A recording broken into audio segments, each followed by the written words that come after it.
Yeah, hello. Welcome to this afternoon. My name is Rohlf. I'm the artistic director of this festival.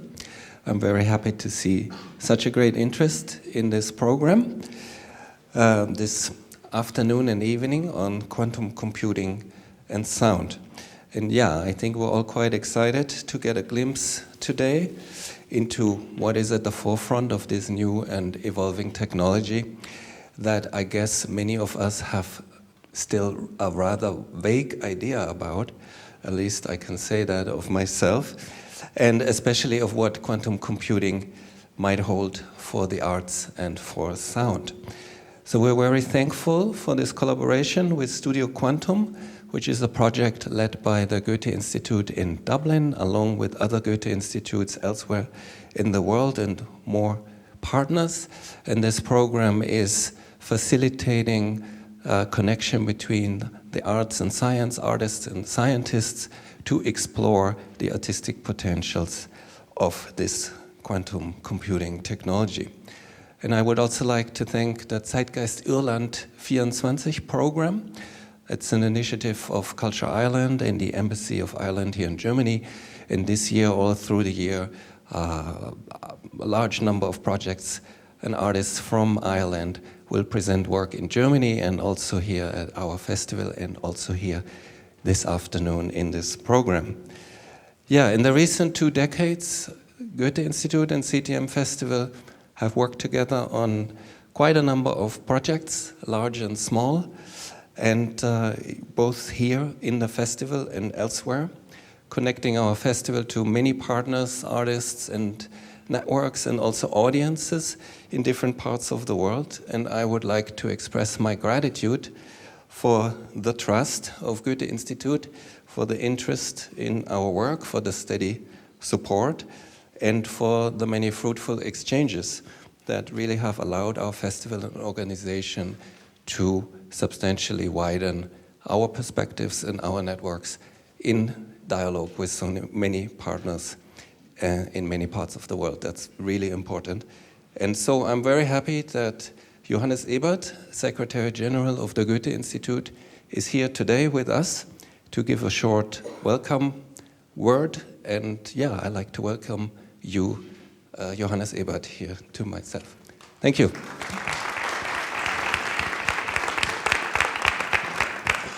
Ja, vielen Dank, Jan Rohlf. I'm a happy person. I am leading an institution which is working in 100 countries. And you know that we have big challenges these days. We have a terrible conflict in the Middle East. We have the Russian attack on Ukraine. We have budget cuts. We have a bad situation in Sudan and everywhere. So why am I happy?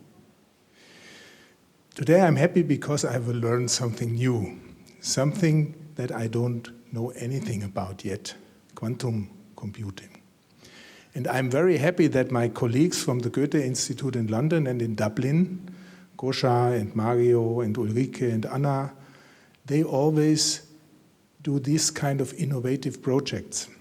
The last time I had the honor and the privilege to open a program that they did, it was on decentralized autonomous organizations, which for us as Goethe is quite interesting, especially if you work in illiberal context. So today it's quantum computing, arts and music, and I'm looking much forward to it. I'm happy we have an interesting discussion. I'm happy that the vice president of the Goethe-Institut is also here, the Gesche Joost, who will be on the panel later with Mr. Benson. And so I'm happy that you all came. We said Friday afternoon in Berlin, normally there are 20, 30 people, but the house is full, and I thank you very much that you have been coming and that you think that what we do is interesting. It's a great pleasure for me to welcome you to Quantum Computing and Sound, an event which has been organized in partnership with CTM Festival. The focus of today's event is on the fascinating intersection of quantum technologies and music. Of course, we find ourselves in a time where art and technology converge in entirely new ways and reveal new perspective to us.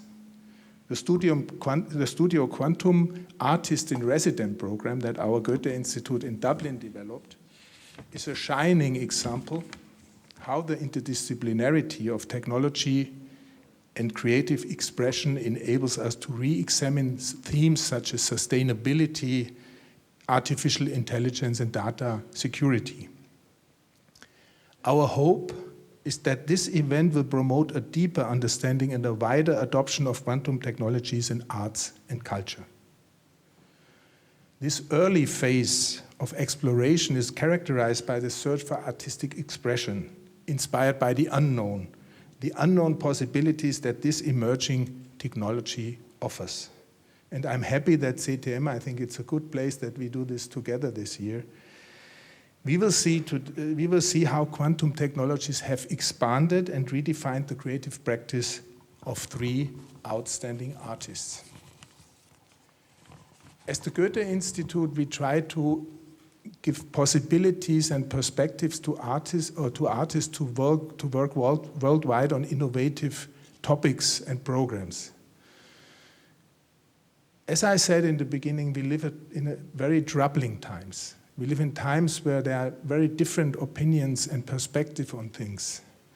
And we as Goethe-Institut, working in so many countries, are really convinced that culture has to offer a field of dialogue, of open expression, and a platform so that even very different opinions can be shared and that we can also talk about things that are difficult to talk about in other realms. So I think there's a big task on culture in these days and in these years. And last but not least, I want to thank, of course, and I hate these papers, we have the microphone and the papers, it's too much for me. Here is the thanks. I want to extend my heartfelt thanks to CTM Festival, as well as our supporters, University of the Arts in Berlin, Zeitgeist Irland 24, and the Embassy of Ireland in Germany. I hope this event will be successful and that, like I want to do, you learn something new. Thank you very much.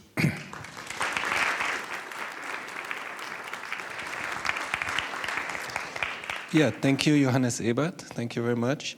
And now we begin with the first session.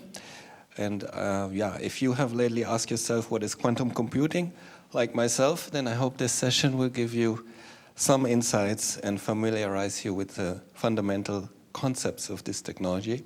Before then, in the second session, Eduardo Miranda will detail more about how quantum computing can be used for music and sound. The session will be moderated by Clara Herrmann. She's the head of the Junge Akademie, the Young Academy of the Akademie der Künste here in Berlin, and she works extensively on evolving digital technologies in the arts and in society. Most recently, she had initiated and curated the project residency program and exhibition AI Anarchies. And with her on stage will be Professor Oliver Benson, who is of the physics department of Humboldt University, Berlin, and Professor Gesche Joost from the Berlin University of Arts. And now I would like to welcome Professor Oliver Benson, who will give an initial lecture on the topic. Welcome.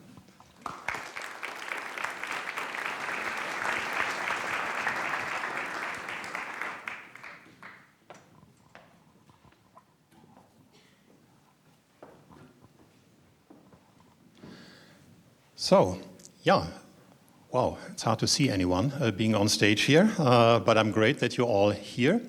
And expectations are quite high now, so I have to tell you something or explain something about quantum physics in 20 minutes or less than 20 minutes, and I do my best to do so. Yeah, I'm a physicist, and what's the job of a physicist? The physicist has to explain our world, our reality. And what is reality? So reality is basically the the interpretation of our brain of all the perceptions that we have. And already at this stage, I have to roll back because that's not actually what physics is concerned with. So we do not explain the reality, we do not give an interpretation.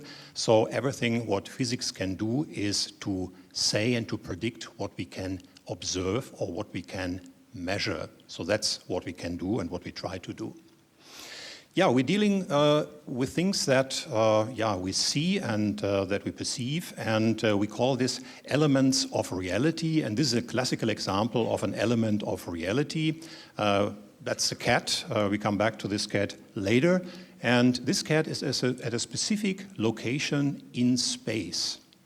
And then maybe we want to follow it, we want to observe it, and it goes to another space. But at any time, it is in a specific place. And if we look at it or not, it is in a specific time and in a specific place. So that's the classical view of reality and of things. In quantum physics, we have a completely different notion of how to describe things.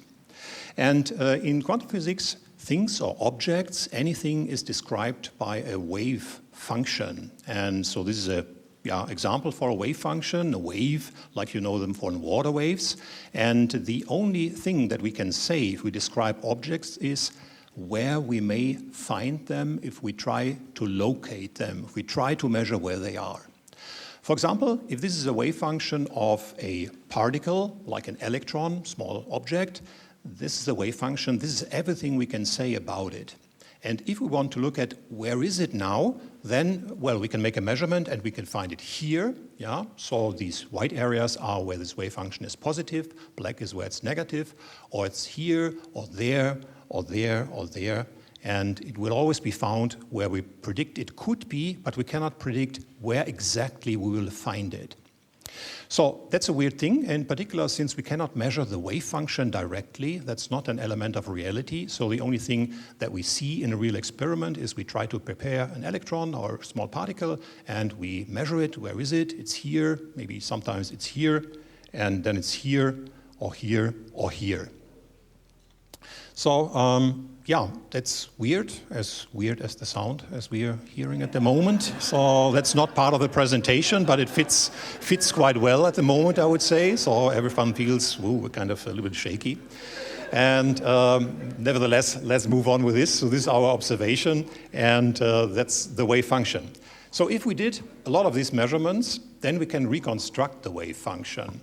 But well, what can we say? We can only predict where the objects can be, and what one may say is that maybe a particle can be at different locations at the same time. So more precise, it's a superposition of different spatial locations. And this refers to any quantum object and doesn't necessarily have to refer to the quantity of space. It can be any other property. And now I'm coming back to the cat. This is the well-known Gedankenexperiment from Schrödinger, and Schrödinger showed, at least in the Gedankenexperiment, that a cat can be provided in a quantum state where it is dead and alive at the same time. And to be more precisely, the only thing we know, if we measure it, it may be dead or it may be alive. And if you look at it, it's either happy and living or poor cat is dead. Well, that's kind of weird, and so maybe to sum up the three basic features of quantum physics. So in quantum physics, objects are described by wave functions, and they predict measurement outcomes. And quantum objects can be in this situation that they have different properties at the same time. And once we measure the object, the wave function has to be a different one. And where we measure it exactly, for example, in space, is absolutely random. So that's the randomness of quantum physics.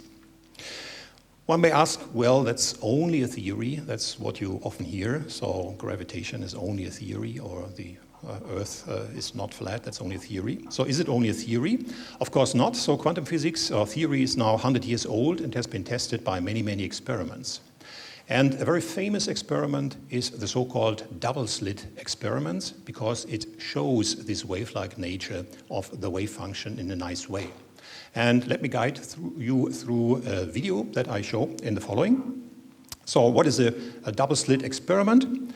Let's see whether this is starting. Yeah, okay. So what do? We shoot particles on a double slit. And if this is a classical particle, we can follow each and every particle. It may go through two slits on the left or right side, and then we can measure it at a screen in the end.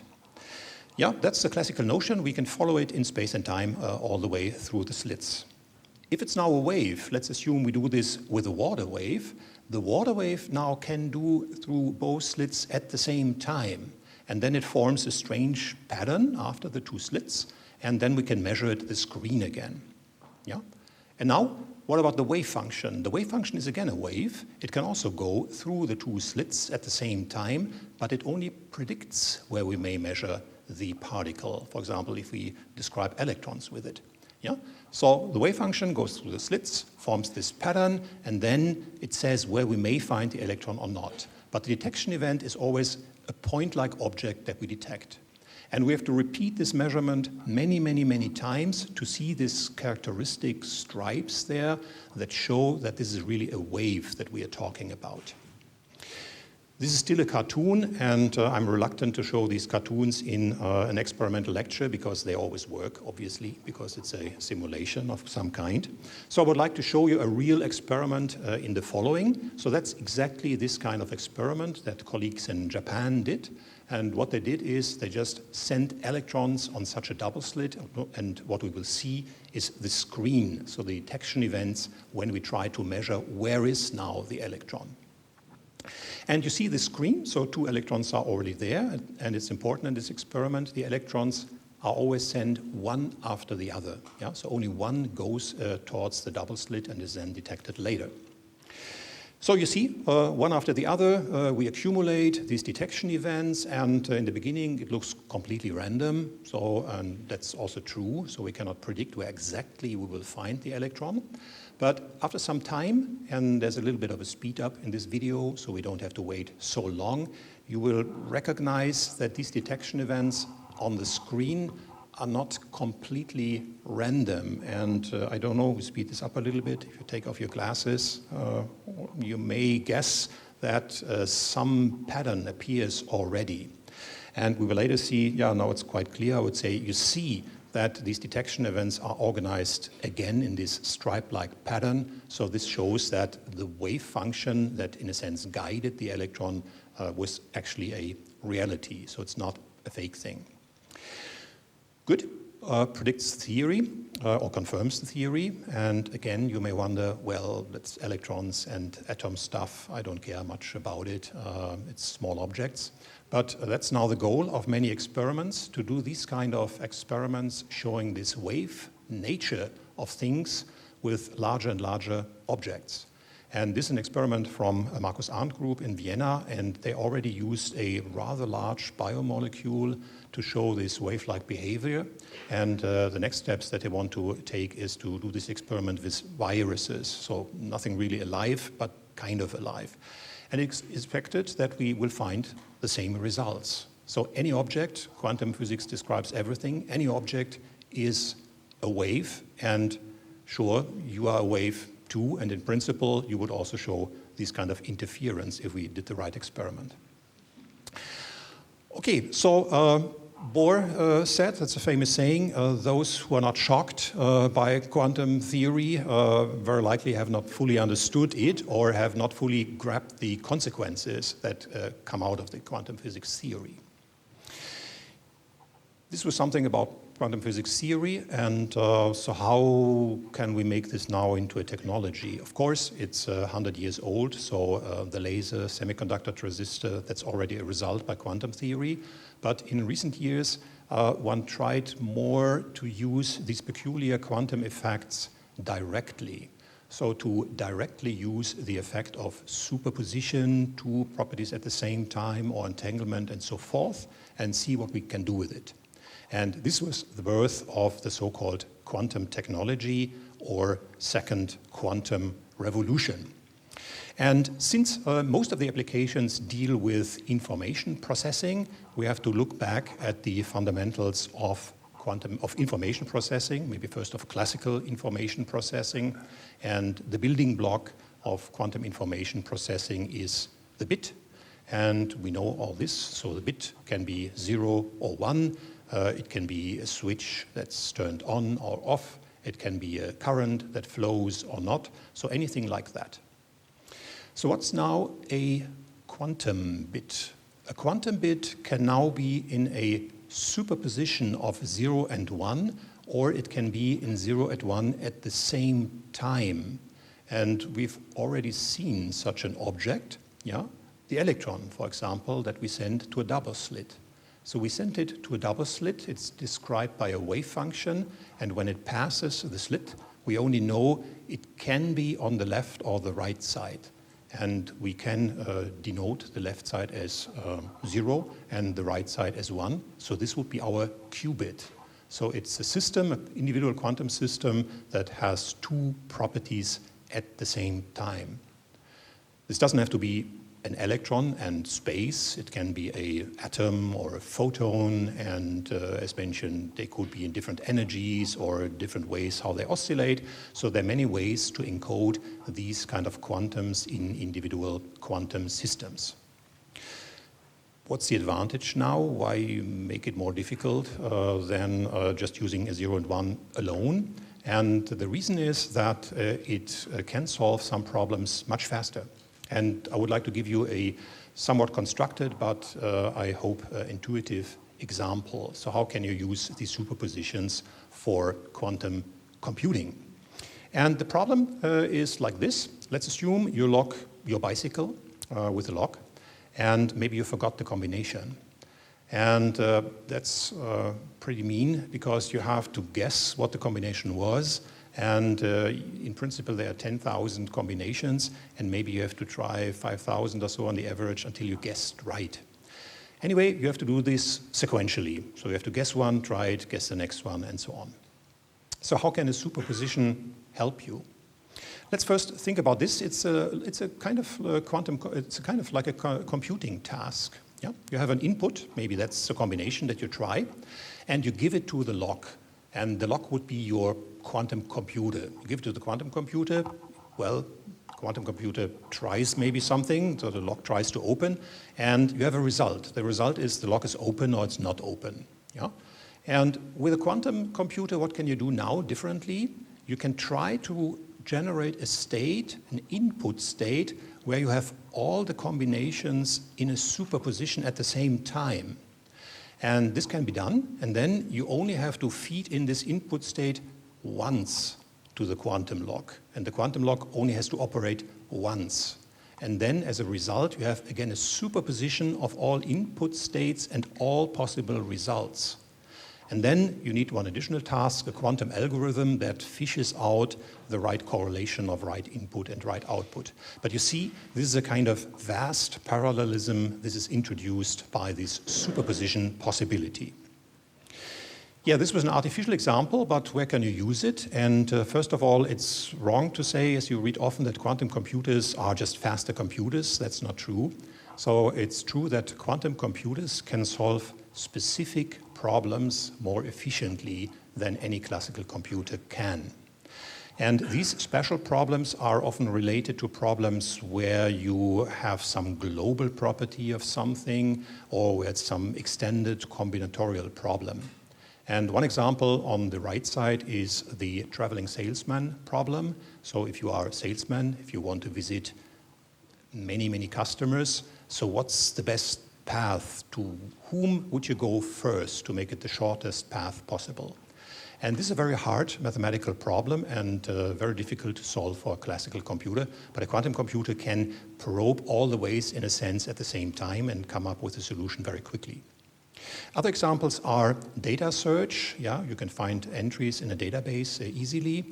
Then main motivation to build quantum computers was decryption or hacking encryption, so quantum computers can do that. Sensing, a quantum object or large quantum object is a fragile thing to work with, and you can use this as an excellent sensor. And the last one, maybe more abstract, but I think that's the main application of quantum computers to my perspective. And this means with a quantum computer, you can simulate other quantum systems efficiently, and this is impossible with a classical computer. So last 3 slides, I would like to throw 3 type of quantum computers at you just to see, give an impression where we are at the moment technologically. So what's the state of the art in terms of building such machines? And that's the first one. So this is a system that uses individual atoms or ions to be more precise. And it's a small brass structure, a couple of millimeters in size. And you put it in an ultra-high vacuum chamber, and in there you can trap up to 50 atoms. So here you see like 7 or so. And then you can shine light on them and manipulate them and see them, and it's quite fascinating. Some of the atoms you can even see with your bare eye if the wavelength of the light is right. So about 50 qubits can be handled in this way. So we are working with photons here in Berlin also. That's another alternative. The nice thing is photons, these kind of things that you have there, waveguides, it's a known technology, so you can buy this in a sense. And it works at room temperature. That's also very useful. The difficult thing is you have to create these exact number of photons. That's a hard task, and so that's why we're still at 50 qubits there as well in the photonic technologies. And now the next photo, I think this is maybe the most prominent one, maybe the most shiny one that you see typically. You have this golden, complicated machines with a lot of tubes and so on. I wouldn't say it's a fake, but what you see here is only a fridge. Yeah? It's a fridge, a machine you can buy, and it's a special fridge because it allows you to cool down to 1,000th degree above the absolute 0 point of temperature, but it's just a fridge that cools down things. So the important thing is the small object at the very end, so that's what is cooled down, and that's an electronic circuit, and so it can show some quantum properties at very low temperatures. And since it's an electronic circuit, so all the technology can be used for this, and that's why here that's the most advanced system at the moment. So these systems reach about 1,000 qubits. They do not interact individually with each other, but at least you can build many of them at the moment. Good, so quantum technology I think is still very fascinating, and it has been developing much more rapidly than I thought 10 years ago. I was surprised by many developments. And what the impact is, I think we can discuss in the following discussion. Last slide, since we are in some music festival, I couldn't resist to show our contribution to quantum music, and so we just used this randomness. Yeah, we made a device that produces random numbers that are based on this complete quantum randomness, and we just fed this into a piano and some drums and the bass, and let's see whether the sound starts. We can listen a little bit to this quantum jazz. I don't hear anything. Can you start the sound? Ah, okay, perfect. Completely random, you can listen to it forever, it will never repeat. Sounds like, for me it sounds exactly like free jazz, but so it is not. And well, with this I would like to close and thank you for your attention. Thanks.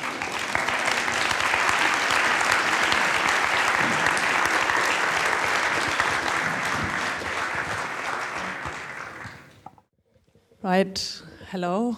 Welcome again to the next part, a talk with Oliver Benson, who we've been introduced to already, and welcome also on stage Gesche Joost from University of the Arts and the Design Research Lab. I'm so happy about this talk. We already had some joyful pre-discussions, and I checked if all my questions even made sense. I'm not quantum technology computing expert.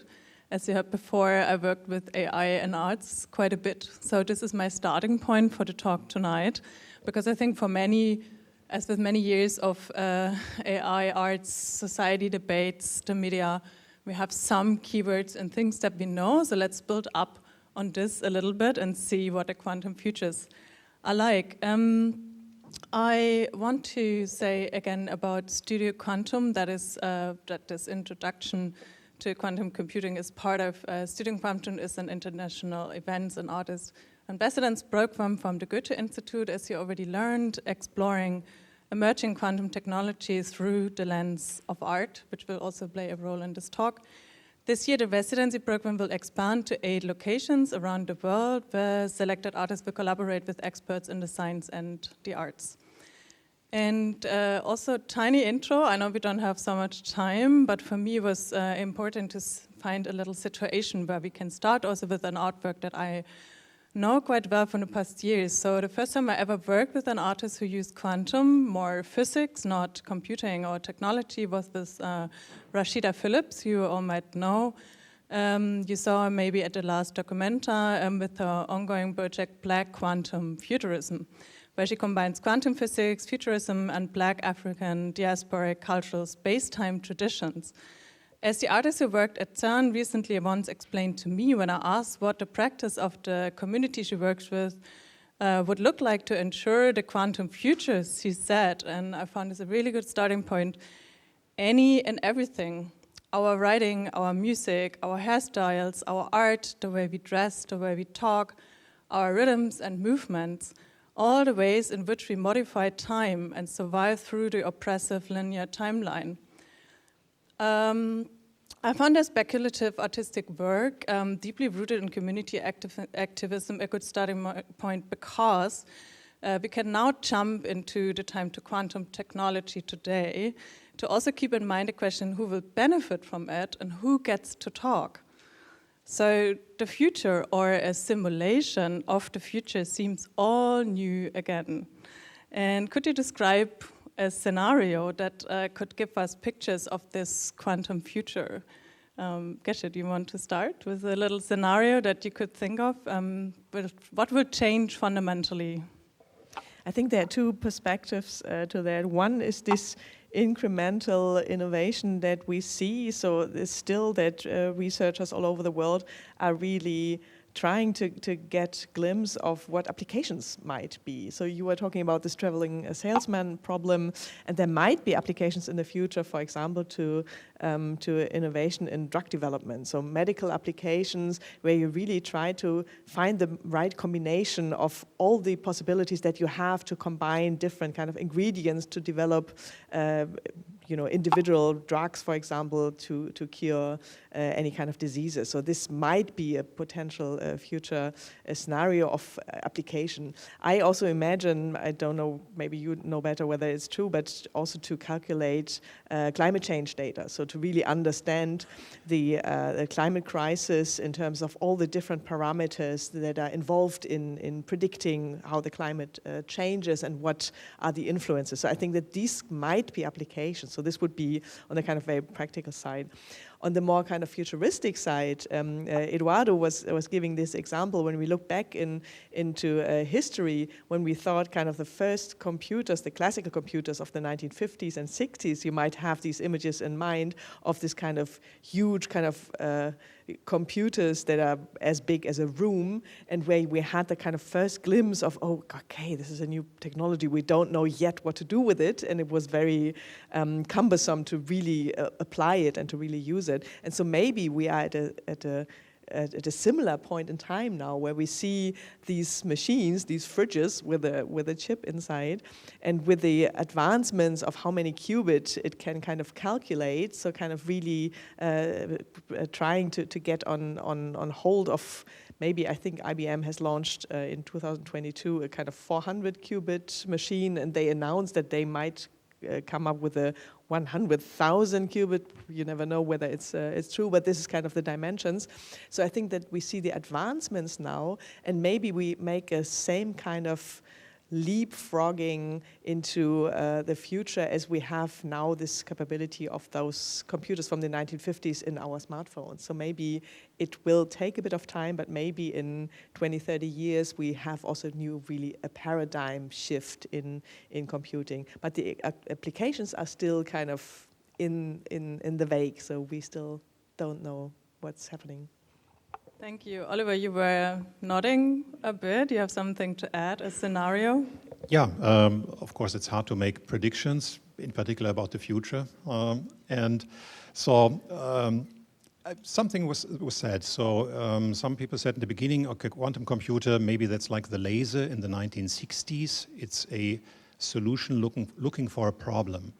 But at the moment there are several ideas came up what to do with it, and I think one thing is important to learn or to have another understanding of information. So quantum physics is a lot about information, and quantum computers, of course, I think they can maybe endanger or hack the methods of encryption that we're using now, but at the same time, quantum physics can provide a security in terms of securing data or communicating in a secure way that's based on the laws of physics.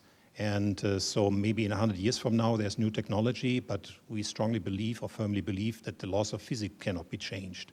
And so this would be my expectation, that a completely new way of how we handle information is maybe something that could be foreseeable. And the other issue, as was pointed out already, so it gives us as a simulator the possibility to simulate processes, maybe industrial processes, to make new materials or drugs from the very beginning, from an atomic point of view. And these systems have been much too complex to simulate, and this can help to make maybe production of drugs or specific chemicals or other materials or materials for batteries to produce them much more efficiently. I find it very interesting that you both, when we talked before, actually mentioned medication and the health system, so to say. But let's go back to artists that we always invite to give us some answers on the futures with their imagination. So what kind of art project did you see so far where you said, oh, that looks realistic, or that's really absurd, I don't believe that? There was one great installation in Berlin, actually by Libby Heaney. It was called ENT, so E-N-T. And that was a kind of immersive experience of quantum. So she was working on the basis of Hieronymus Bosch, a painting of Hieronymus Bosch, with all this kind of these fantasy creatures in it. And she was using just kind of watercolor to paint own kind of little fantasy creatures.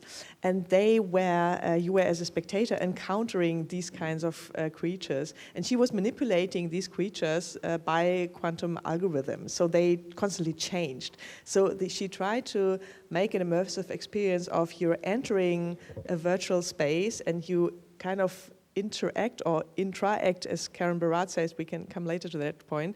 So you are kind of in an interaction with these kind of creatures, and they constantly change. They are kind of in a state of superposition, and she tries to get a glimpse and maybe also an embodied experience of what this superposition might mean, because it's truly random. It's all the time, it's truly random what changes in terms of these kind of creatures and how they kind of reconfigure themselves. And so I think that these kinds of artistic expressions and this possibility for us to be immersed in this experience and to try to get a glimpse of this totally counterintuitive principles, I think this is a really great way forward to engage us also to talk about quantum. Because beforehand, I was not at all dealing with quantum. I heard about it, but I said like, whoa, it's really complicated. And this cat thing, I never understood.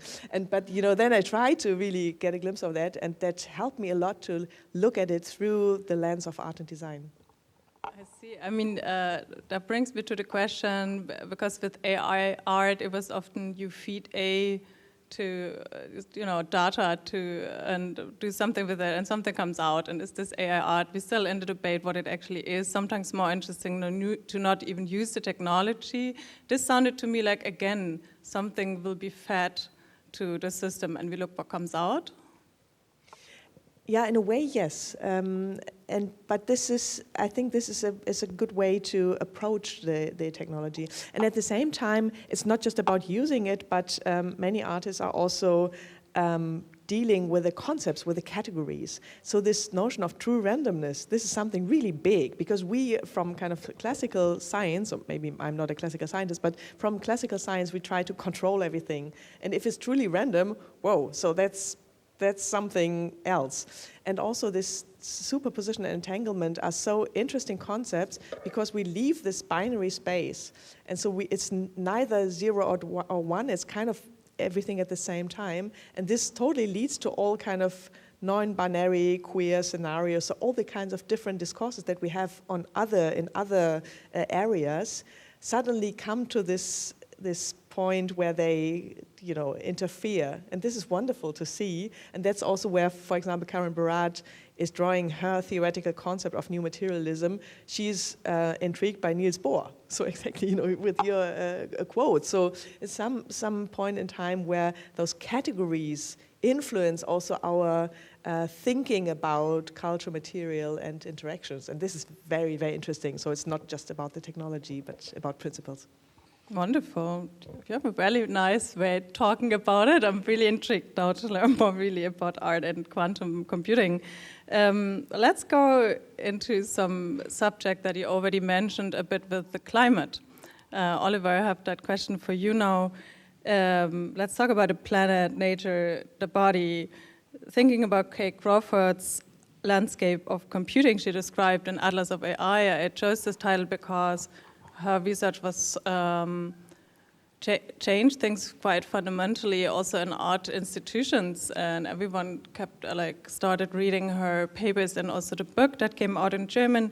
And so when we talk about the embodied and material reality of quantum technology, so what are the landscapes of quantum computing? Is it the same? Well, first of all, it's a new technology, but at the moment it's not clear, I think, which kind of technology platform will be used for the quantum computers. At the moment, it looks that the quantum computers are, from the materials and so on, similar to what we have in classical computers. They operate in a different way, but maybe it looks a little bit similar, and with respect to that, the same materials would be needed for it.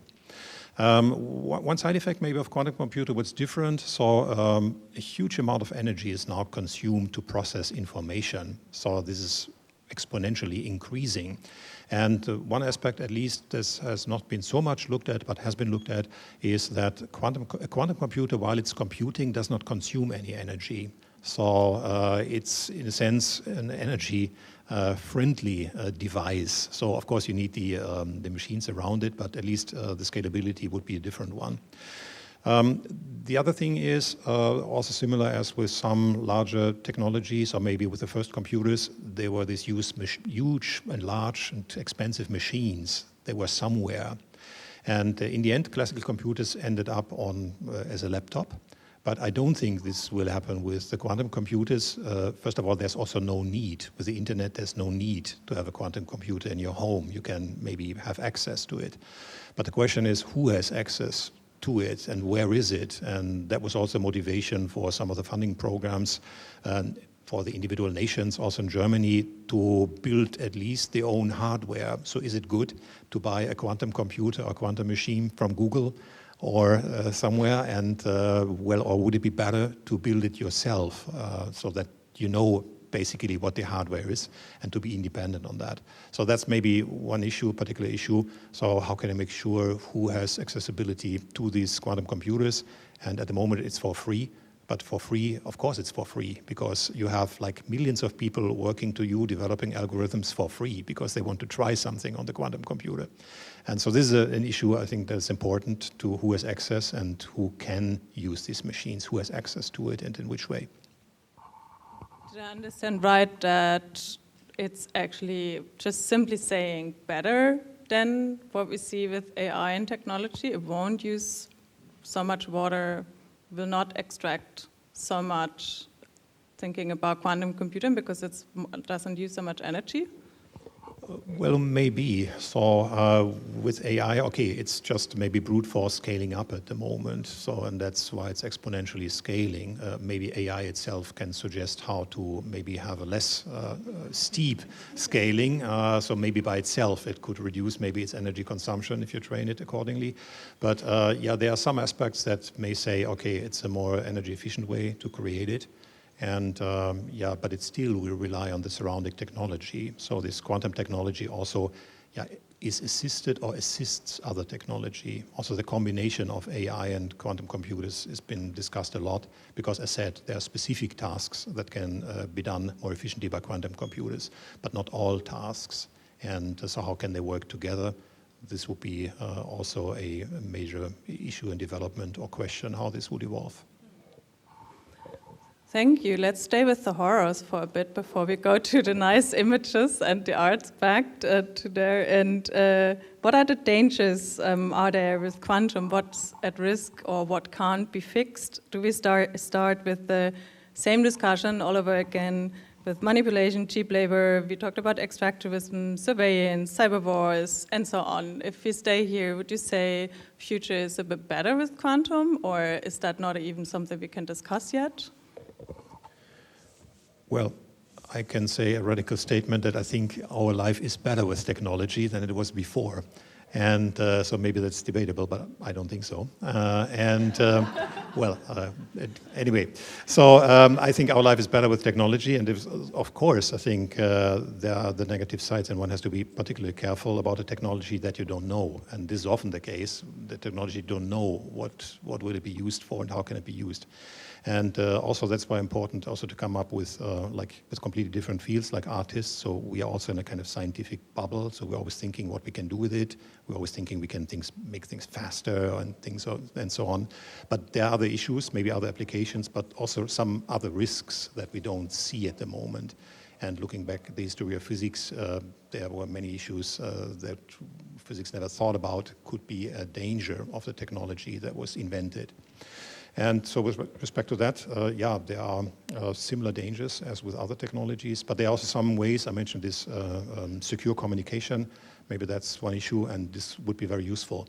And so there are pros and cons in the technology, as is with many other technologies. But it's very important to keep an eye on this, because the developments are much more rapidly than they used to be. And so there's often not much time to act if you want to prevent some developments, if it's possible at all to prevent that. Thank you. Let's share more science fiction later on, also horrors. But Gesche, I want to talk about ethics, because that's really part of this now. We had this huge discussion the past years on AI ethics, and I saw that the colloquium you do, there's also a part on ethics by design when it comes to quantum. Can you give us some explanation, some picture of what's happening with ethics and quantum? So I think on the firstly, so it's a very important point in time that we opened the debate for to talk about quantum to the wider public, and so this was also one, I think, idea also of Studio Quantum of the Goethe-Institut, and we at University of the Arts, we took this idea and made an open kind of lecture series on that one, because ethics is exactly I think we have to handle it in a participatory way, so to really engage the wider public, just to try to understand and to be part of the debates, because this is, I think, that what we missed in terms of, when AI was starting to really, be very present and very much developed. So we see many of the shortfalls of AI now that we should not repeat. So maybe this first. A second thing about ethics is, so we had great talks also about diversity in quantum, and this is also kind of repeating again. So the experts working on quantum are a very kind of homogeneous group of usually male scientists, and so there are now very early initiatives to invite queer communities, people with very different, diverse backgrounds, to engage with this technology. And I think this is really, really needed, and this is wonderful that we have now in this early stage of the technology already kind of really different people who engage, not just as artists, but also from very different interdisciplinary perspectives. So I think that this is one thing that's very important. And the second thing you were also alluding to is the accessibility. So what we see currently is the repeating pattern that, of course, in the US, most of the quantum computers are in the US by the big companies, then we have China, and then at some point in time, Germany. And so it's still kind of the industrialized countries who are spending most of the money for building big quantum computers, and it's the big companies who are offering quantum computer capacities nowadays. And it's exactly kind of the repetitive, so the repetition of that, in the global south, there are just no quantum computers. And so it's really, I think now it's the time to discuss whether it should be commons, whether it should be a kind of common infrastructure, that the access to quantum computer technology and capacity should be managed and should be given out for for everybody also to try it and to get access to this technology, so that it shouldn't be exclusive. It should not be just kind of, to the big companies like IBM and Google who are offering these machines. Maybe with respect to the accessibility, it could be better than it used to be like 30 years ago, because the internet is now everywhere. So in principle, it's possible, I think, to give access to like quantum computers as soon as you have some internet connection. So in principle, it would be easier, but of course you have to make this possible. Yeah, thank you so much for always leading us back to accessibility and commons, which I also think is really, again, at the core of the whole debate on who gets to talk, who gets to produce. But we also know it's really expensive. It's still kind of rooted in some more elitarian circles. At the same time, I feel, and I want to thank you, Oliver, that what we do and what you did with your beautiful intro is also giving access. And we talk about black box as a metaphor for technology or AI a lot. So that brings me also to the question what metaphors, images, visual language we have for quantum. We talked about this a bit. Oliver, you've shown in your presentation not only cats. I think it's wonderful that we start with cat content again. You've also shown this steampunk chandelier, this aesthetics that we saw where you shown the fridge, right? Yeah, and I mean, it's beautiful that the Victorian era is back in technology, and that is very fashionable also. But when we really think now about metaphors and images, Gesche, I want to ask you, because that's really your field also as design researcher. What is out there at the moment? What's defining? When Oliver and I talked before, we said like some blurry images in the media always there. And yeah, what you say, what's there? What would you rather want to see? And how defining is media when it comes to our perception? I think there's not much out there yet. And also in terms of AI, you see, so if you have this Getty Images approach, then you see this kind of dark green background with zeros and one, and sometimes a robotic finger and a human finger. So this is kind of, and for quantum computers, you really exactly see this, the fridge, right? And it's golden, it's shiny, and it's an art object, right? So it does not look like computers, but it looks like, whoa, this is really beautiful also. So this is currently what you see. But I worked with my students at University of the Arts so that they also come up with different approaches and metaphors and try to make it kind of graspable and maybe also a bit tangible. And so we discussed the principles of superposition and entanglement, and they said, well, the movie Everything Everywhere All at Once, that's entanglement and superposition. And this is really beautiful because that's exactly the case. So I didn't think about, so if you have seen it, so it's happening in parallel kind of time zones and spaces. So it's always there kind of flipping, the characters are flipping instantly between the scenes and between different parts of the whole story. And so I think this is a kind of very beautiful example to get a glimpse of what superposition and entanglement is, so in this movie. And another one was, we have a little exhibition now at the Einstein Center Digital Future here around the corner. So one student was kind of Googling a bit what you need to build a quantum computer in principle. And he said, I cannot repeat it like really directly, but a kind of a crystal, a lens and some stuff.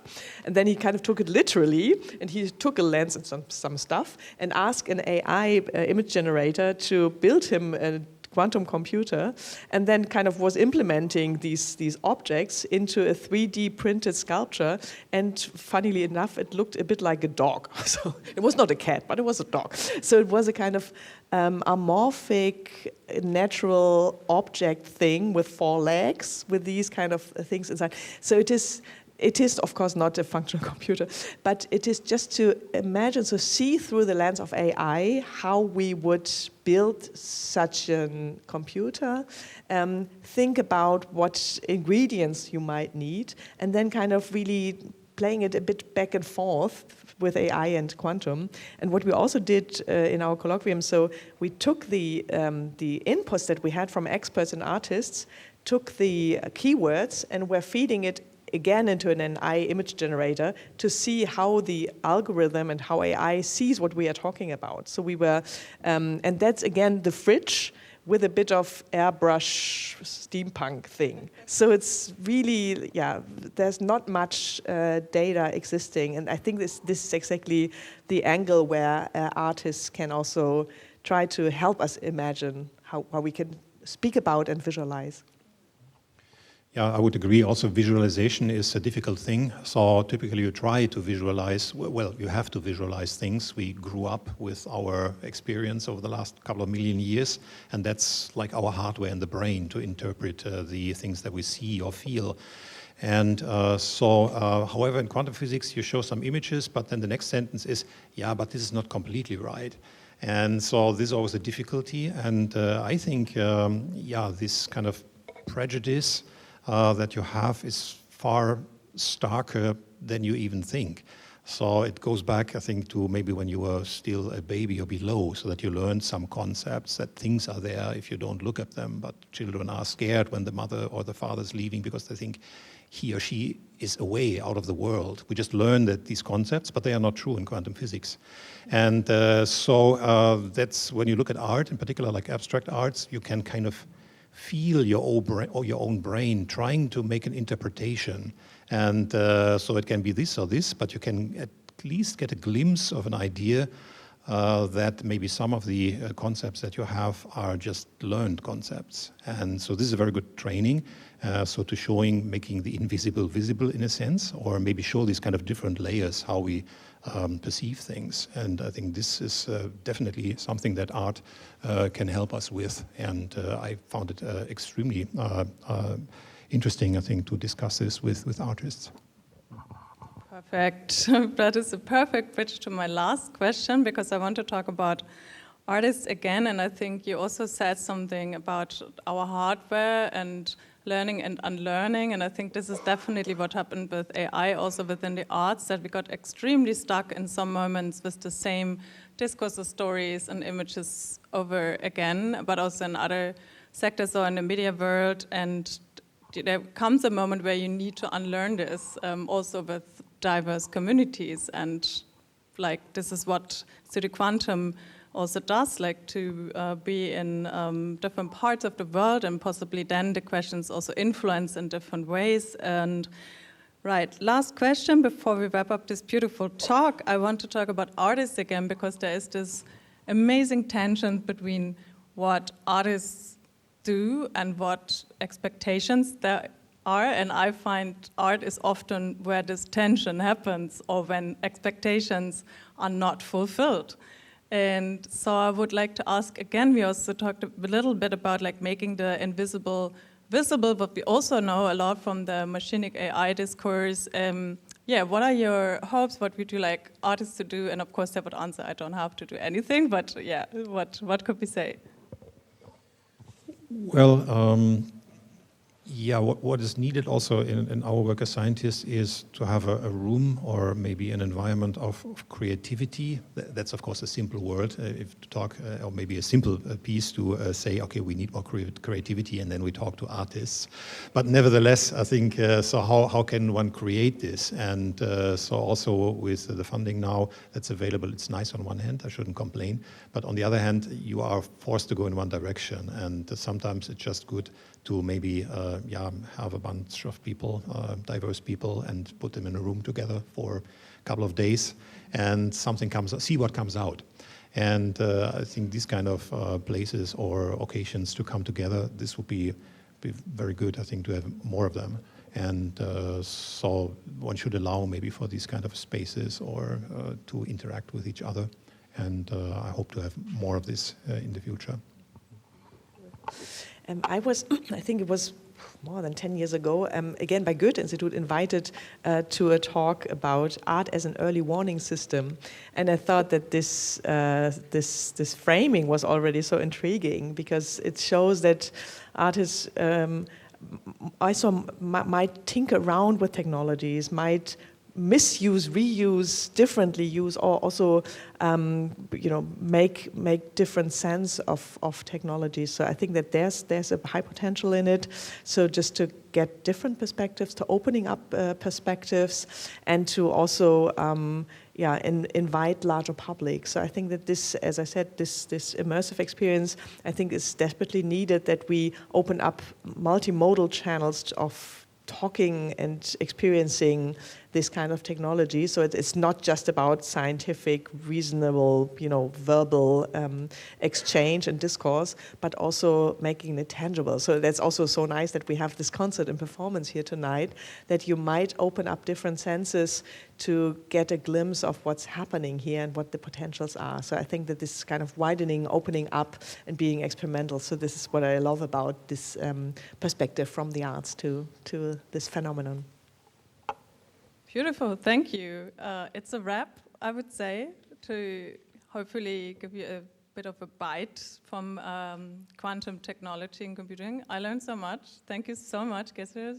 Thank you so much, Oliver. Thank you for being our audience. Thanks.